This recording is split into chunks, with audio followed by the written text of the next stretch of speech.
রিজিকের মালিক কে? আপনাকে আল্লাহ পাক যতটুকু রিজিক দিয়েছেন তাকদিরে লেখা আছে না? তাকদিরে লেখা আছে না? তাকদিরে লেখা আছে যেটা, সেটা কি আপনি না খেয়ে মরবেন নাকি? যদি আপনার তাকদিরে থাকে যে আপনি 50 বছর বাঁচবেন আর 50 বছরে আপনি 500 মণ চাল খাবেন, কথার কথা, ওই চালের এক দানা বাকি থাকতে আপনি মরবেন? মরবেন না। তার রিজিক কি আমার সাথে সম্পৃক্ত না আল্লাহর সাথে সম্পৃক্ত? এই বিশ্বাসটা করতে হবে। তো দাড়ি রাখলে কি মেয়েরা পছন্দ করবে না নাকি? বলেছে যে বিয়ে করবো না দাড়ি রাখলে, এমন কথা বলেছে? যদি কোনো মেয়ে এরকম কথা বলে, ওই মেয়েকে বিয়ে করার দরকার নেই আপনার। যদি কোনো মেয়ে আপনাকে বলে যে দাড়ি রাখলে ভালো লাগে না, শেভ করতে হবে, না হলে বিয়ে হবে না, বিয়ে করবো না, ওই মেয়েকে বিয়ে না করাই উচিত আপনার। ওর তো মানে আপনাকে বিয়ে করার যোগ্যতাই হয়নি, ওর তো যোগ্যতাই হয়নি আপনাকে বিয়ে করার। সে তো দাড়ি নিয়ে প্রশ্ন তুলছে। যে মেয়ে বলবে যে নবীর সুন্নত আছে এজন্য আপনাকে পছন্দ করি, তখন বুঝবেন যে হ্যাঁ, এই মেয়ের মধ্যে ভালো কিছু আছে। যেই মেয়ে দেখবে যে আপনি নামাজি কিনা, যেই মেয়ে দেখবে আপনি নামাজি কিনা, দাড়ি আছে কিনা, ইমানদার কিনা, দিনের জন্য কিছু করেন কিনা, হালাল খান কিনা, ওই মেয়ে ইনশাল্লাহ আপনার ঘরে শান্তি দিবে। আর যেই মেয়ে আপনাকে দেখবে আপনার কত বড় সম্পত্তি, কতটা বড় জমি, কত বড় চাকরি, সুদ খান কিনা ওর কোনো আসা যায় না, টাকা হইলেই হইল, এগুলোকে ঘরে ঢুকালে অশান্তি অশান্তি। কি চাচ্ছেন, শান্তি না অশান্তি? নবী সাল্লাল্লাহু আলাইহি ওয়াসাল্লাম বলেছেন দিনদারিতা দেখে মেয়েদেরকে বিয়ে করো। কি দেখে? একই বিষয় ছেলেদের জন্য মেয়েদের জন্য সেম। ছেলে দেখতে হবে দিনদার কিনা, মেয়ে দেখতে হবে দিনদার কিনা, পর্দা করে কিনা, দিনদারিতা আছে কিনা। দুনিয়ার এই ছোটখাটো বিষয় যদি দেখেন, তুচ্ছ বিষয়গুলো, একদিন না একদিন আপনি পস্তাবেন কিন্তু। আর যদি আপনি দিনদারিতা দেখেন, ইনশাল্লাহ আপনি কোনোদিন পস্তাবেন না ইনশাল্লাহ। আল্লাহ পাক তৌফিক দান করুন। আমিন। এটা একটা বড় সিদ্ধান্ত জীবনের। এই সিদ্ধান্তে যদি ভুল করে ফেলেন সারা জীবন পস্তাতে হবে। অতএব এখানে বেশি আবেগে ফ্যান্টাসিতে ভুগবেন না। ঠান্ডা মাথায় দিনদারিতাকে অগ্রগণ্য করে আপনি ছেলে দেখবেন বা মেয়ে দেখবেন ইনশাআল্লাহ। আর গার্ডিয়ান যারা পরিবারের পিতামাতা আছেন তাদেরকেও বলবো দুনিয়ার এই বিষয়গুলোকে বেশি প্রাধান্য দিতে যাবেন না। কত বড় চাকরি করে, কত বড় জমির মালিক, কত বেশি টাকা, এগুলো পরের বিষয়। আগের বিষয় হচ্ছে আপনার ওই জামাই দিনদার কিনা, আগের বিষয় হচ্ছে তার মধ্যে ইসলাম আছে কিনা, শুরুর বিষয় হচ্ছে আপনার ওই মেয়ের মধ্যে দিনদারিতা আছে কিনা। এটা নসিহত করে গেলাম। যদি আপনি বুদ্ধিমান হন তাহলে আমার নসিহত গ্রহণ করবেন, না হলে কিন্তু সারা জীবন পস্তাতে হবে। যারা বেদিন জামাই বিয়ে করেছে আর বেদিন মেয়ে বিয়ে করেছে তারা বুঝবে যে আমার কথার মর্ম কতটুকু। তারা এখন ইচ্ছা করেও লাইনে আনতে পারছে না। পারছেন? ওই যে বলছে বিয়ের পরে ঠিক হয়ে যাবে, এত সহজ? এটা কি সুইচ টিপ দিলে ঠিক হয়ে যাবে? মানুষের মনটা খুব জটিল একটা বিষয়। এত সহজেই মানুষের মন চেঞ্জ হয় না। হয় ইল্লা মাশাআল্লাহ, আল্লাহ চাইলে হয়। কিন্তু যদি মনে করেন যে পর্দা করে না, বিয়ে করি তারপর পর্দা করবে, করাই নিব, বানাই নিব, নিজের মতো গড়ে নিব, এত সহজ নয়। পরে দেখবেন সেই মেয়ে আপনার দাড়ি শেভ করায় ফেলছে, করতে পারে না, আপনাকে পেরেশানিতে ফেলবে। সবার এত টাকা, তোমার টাকা নাই। এই যুগে একটু সুদ খেলে কি হয়, সমিতিতে নাম লেখালে কি হয়, সুদের লোন নিলে কি হয়, সবার একতলা বাড়ি আমার কেন, সবার 4-5 তলা বাড়ি আমার কেন একতলা থাকবে, নাও লোন নাও বাড়ি করি। আপনার স্ত্রী আপনাকে এদিকে ইনফ্লুয়েন্স করবে, করবে না? করবে। এইভাবে তো বহু পরিবারের কর্তা দিন দিন হার্ট স্ট্রোক করে মারা যাচ্ছে। টেনশন, পারিবারিক অশান্তি। অতএব দিনদারিতাকে প্রাধান্য দেন, ইনশাআল্লাহ দিনদারিতার সৌন্দর্য কখনো শেষ হয়ে যাবে না ইনশাআল্লাহ। আল্লাহ পাক তৌফিক এনায়েত করুন। আমিন। প্রিয় ভাইরা, আলোচনা একটা বড় অংশে এবার আসছি, এদিকে খেয়াল করেন, একটু মনোযোগ দিতে হবে। এখন থেকে আমরা একটু গুরুত্বপূর্ণ জায়গায় যাব। নবী সাল্লাল্লাহু আলাইহি ওয়াসাল্লামের সুন্নতের উপর আমল না করলে আমরা কি জান্নাত পাবো কিনা? আর নবীর সুন্নত কি শুধুমাত্র ইবাদত বন্দেগীর ক্ষেত্রে করলেই হবে, না জীবনের সব ক্ষেত্রে করতে হবে? আমার সাথে কথা বলেন। নবীর সুন্নত কি শুধু ইবাদত বন্দেগীতেই করব, নাকি জীবনের সব ক্ষেত্রে করব?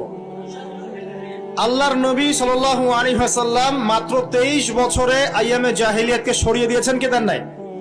আইয়ামে জাহিলিয়াতের শিরক, ওখানকার আপনার সুদ, ওখানকার আপনার জেনা, ওখানকার মাদক, ওখানকার গোত্রীয় হানাহানি 23 বছরের মধ্যে পরিবর্তন হয়েছে কিনা? যখন মক্কা বিজয় হয়েছে তখন কি ওই মক্কার মধ্যে কোনো শিরক ছিল, কোনো মূর্তি পূজা ছিল, কোনো সুদ ছিল, কোনো মেয়ের সাথে খারাপ আচরণ করা হয়েছে, কোনো ধর্ষণ হয়েছে, কোনো ব্যভিচার, গোত্রীয় হানাহানি, না সবাই ভাই ভাই হয়ে গেছে? 23 বছরের মধ্যে আল্লাহর নবী কি এমন করলেন যাতে একটা অন্ধকারাচ্ছন্ন সমাজ আলোকিত হলো? কি এমন করলেন, কে বলতে পারবেন? 23 বছরের মধ্যে আল্লাহর নবী কি এমন করলেন? তিনি কি কোনো জাদু করেছেন? তিনি কি মানুষকে বশ করেছেন? তিনি কি আল্লাহর ফেরেশতাদেরকে দিয়ে জোর করে মানুষকে দিনের দিকে নিয়ে আসছেন? তিনি কি মানুষের গলায় ছুরি ধরে ইসলাম কবুল করিয়েছেন? এই কোনো কাজই আমাদের নবী মুহাম্মদ সাল্লাল্লাহু আলাইহি ওয়াসাল্লাম করেন নাই। করেছেন? বরং তিনি মানুষের কলব, মানুষের হৃদয়টাকে পরিবর্তন করে দিয়েছেন। বলেন সুবহানাল্লাহ। মানুষের হৃদয়ের মধ্যে আগে কুফর ছিল, আল্লাহর নবী সেখানে ঈমান ঢুকিয়ে দিয়েছেন। মানুষের হৃদয়ের মধ্যে আগে শিরক ছিল, আল্লাহর নবী সেখানে তাওহীদ ঢুকিয়ে দিয়েছেন। মানুষের হৃদয়ের মধ্যে আগে হারাম ছিল, নবী সাল্লাল্লাহু আলাইহি ওয়াসাল্লাম হালাল ঢুকিয়ে দিয়েছেন। মানুষ আগে বস্তুবাদী ছিল, দুনিয়া কেন্দ্রিক ছিল, আল্লাহর নবী মানুষকে পরকালমুখী করেছেন। মানুষ আগে আল্লাহকে চিনতো না, আল্লাহর নবী মানুষকে আল্লাহকে চিনিয়েছেন। মানুষের কবর, হাসর, জান্নাত, জাহান্নাম নিয়ে এত চিন্তা ছিল না, আল্লাহর নবী তাদেরকে পরকালীন জীবন সম্পর্কে সচেতন করেছেন। করেন নাই? কিভাবে করেছেন? উত্তর, নবী সাল্লাল্লাহু আলাইহি ওয়াসাল্লাম দুইটা উৎস দিয়ে করেছেন। কয়টা উৎস ভাই? 1 নাম্বার আল্লাহর কিতাব মানে আল কোরআন, 2 নাম্বার নবীর সুন্নত মানে কি? হাদিস। আমার সাথে কথা বলেন। 1 নাম্বার কি? আল্লাহর কিতাব মানে কি? আল কোরআন। 2 নাম্বার নবীর সুন্নত মানে হাদিস। এই কোরআন এবং হাদিসকে কেন্দ্র করে মাত্র 23 বছরে নবী সাল্লাল্লাহু আলাইহি ওয়াসাল্লাম পুরো জাহেলিয়াতের চিত্রই পাল্টে দিয়েছেন। পাল্টে দিয়েছেন কিনা? আচ্ছা, কিভাবে? উত্তর, নবীজি এবং সাহাবীরা সর্বপ্রথম তারা সবাই কোরআন তেলাওয়াত করা জানতেন। 1 নাম্বার, ঠিক আছে? তার মানে সমাজ পরিবর্তন করতে হলে আমাদের সবাইকে কোরআন তেলাওয়াত করা শিখতে হবে। 2, নবী এবং সাহাবীগণ সাল্লাল্লাহু আলাইহি ওয়াসাল্লাম কোরআন শুধু তেলাওয়াতই করতেন না, কোরআনের অনেক অংশ, প্রায় পুরো অংশই তাদের মুখস্থ ছিল, ছিল না? তাহলে আমাদের কোরআন মুখস্থ করা লাগবে কিনা? পুরো অংশ না পারি, অল্প একটু করা লাগবে কিনা? অথবা এতটুকু না পারি, 1 পারা পারবো কিনা? 1 পারাও না পারি, নামাজের জন্য উপযুক্ত সূরাগুলো মুখস্থ করতে পারবো কিনা? পারবো না? সারা জীবনে কম পড়াশোনা করেছি? প্রচুর পড়াশোনা করেছেন, তাহলে কোরআনের ক্ষেত্রে কেন পিছিয়ে থাকবো? থাকা যাবে? যাবে না। ওই যে বারবার একটা কথা বলি, 15-20 বছর পড়াশোনা করে 15টা সূরা শিখছেন না। 15 বছর পড়াশোনা করে আপনি 15টা হাদিস শিখছেন না। শিখেছেন? 15 বছর পড়েছেন, 10 জন জান্নাতের সার্টিফিকেট প্রাপ্ত সাহাবীর নাম বলতে পারছেন না।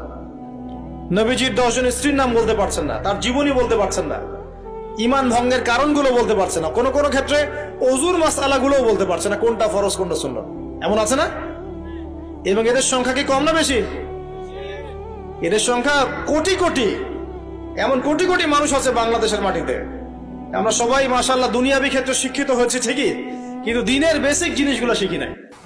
আপনি দেখবেন, আমি দেখাবো, কে আছেন বলেন জান্নাতি 10 জন সাহাবীর নাম বলতে পারবেন?